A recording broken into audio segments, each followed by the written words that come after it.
உலகம் முழுவதும் பெண்கள் மற்றும் குழந்தைகளுக்கு எதிரான பாலியல் வன்கொடுமை வழக்குகள் அதிகரித்து வருகின்றன. இந்த குற்றங்களை தடுக்க பல்வேறு நாடுகள் பயனுள்ள சட்டங்களை இயற்றியுள்ளன.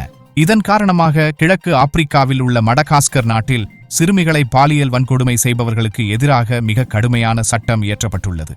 மடகாஸ்கர் கிழக்கு ஆப்பிரிக்காவில் இந்திய பெருங்கடலில் உள்ள ஒரு தீவு நாடு. இந்த நாட்டின் மொத்த மக்கள் தொகை 2,80,00,000. இதற்கிடையில் இந்த நாட்டில் வாழும் சிறுமிகளுக்கு எதிரான பாலியல் குற்றங்கள் அதிகரித்து வருகின்றன.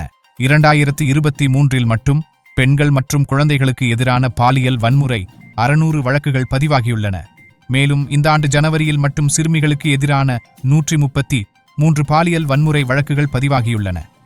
எனவே குழந்தைகளுக்கு எதிரான பாலியல் துஷ்பிரயோக குற்றங்களை தடுக்கவும் குற்றவாளிகளுக்கான தண்டனையை அதிகரிக்கவும் நடவடிக்கை எடுக்க மடகாஸ்கர் அரசு முடிவு செய்துள்ளது.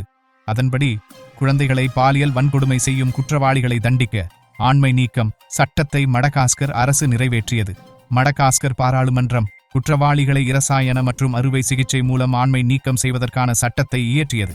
தற்போது ஏற்றுக்கொள்ளப்பட்ட சட்டம் நாட்டின் உச்ச அரசியலமைப்பு நீதிமன்றத்தின் ஒப்புதலுக்கு பிறகு ஜனாதிபதியின் ஒப்புதலுக்காக சமர்ப்பிக்கப்படும். குடியரசுத் தலைவரின் ஒப்புதலுக்கு பிறகு சட்டம் அமலுக்கு வரும்.